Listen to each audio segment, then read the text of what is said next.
Hello my dear friends. As we know there are two principles of mathematical induction, so out of which we are going to study one today.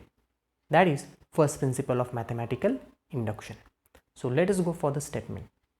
If the given question is involving a natural number n, then we can use principles of mathematical induction. The first condition is we have to show that p of 1 is true.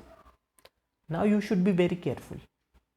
If in the question your natural number is starting from 2, then the first condition is going to be changed. In that case, we are going to show p of 2 is true. If in your question the natural number n is starting from 3, then our first condition will be p of 3 is true, and so on. Now the second condition is if p of k is true, then p of k plus 1 is true. So in the second condition, we are going to assume that p of k is true, and with the help of this, we are going to prove that p of k plus 1 is true. And if we are able to prove this, then we will say that the statement is true for all natural numbers n, and our proof will be over of the given question. So there are few points that you should remember while writing the proof by using first principle of mathematical induction. So the first thing is, if a question is involving a natural number n, then we can use mathematical induction, as I have told you before. The second thing is, you should call given statement as p of n. So our first primary step in the proof is, we are going to show that p of 1 is true. There may be exceptions, I have already told you. Then next, we are going to assume that p of k is true.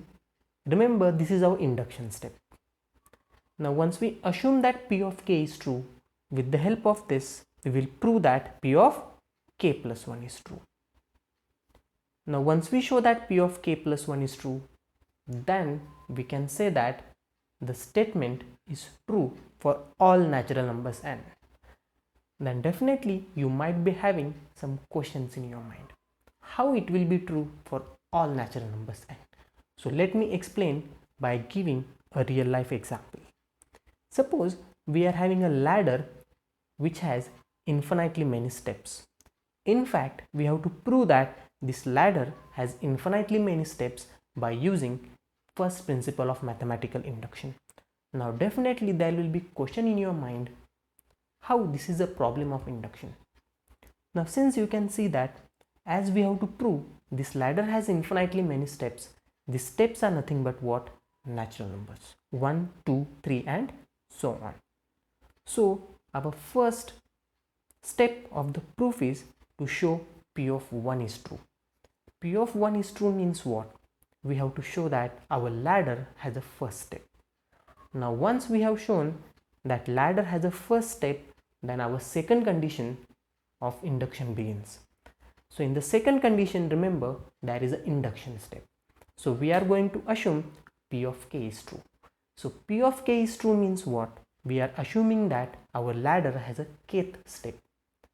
Now by assuming our ladder has a kth step, we are going to prove that our ladder has k plus 1 step. So what does it mean? What we have proved actually? We have proved that if ladder has kth step, then it also has k plus 1th step. Remember this statement, this is important. So see, just now we have proved if ladder has kth step, then it also has k plus 1 step. So what does it mean? See, we have already proved that p of 1 is true. Now p of 1 is true means what? We have shown that the ladder has a first step. Now by using this statement, we can say that our ladder has second step, because we are saying that if our ladder has kth step, then it also has k plus 1 step. Now since it has first step, so therefore it is also going to have second step. By using the same statement again, now since our ladder has second step, we can say that our ladder has third step. and this process will be continued, and we can say that our ladder has infinitely many steps. So this is all about our first principle of mathematical induction. So any questions you can ask me. Thank you.